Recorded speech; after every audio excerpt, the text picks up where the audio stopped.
Zoram hapaunta Zahangin minwasimo Oh, now in lamletache Lalpatan hiyan kalzeli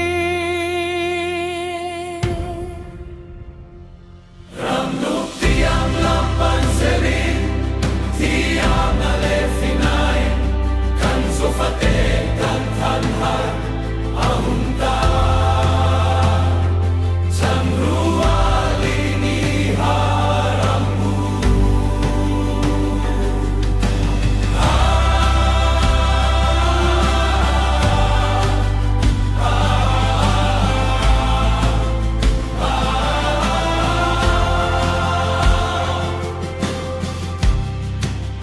Tarbente chaling Dernang kamay chuan Zoram hiyan ngornging simo Ho te uzo nakhlak zong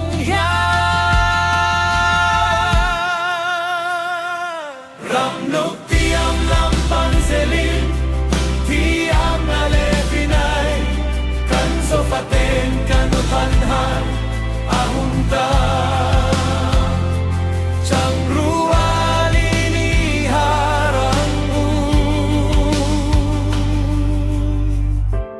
Lunguralin malampan zelin Kan teling kan teyang hiyani Kung etian chan mi huay te Zahang hazam ngai lote Tu na chuan phang an chang zota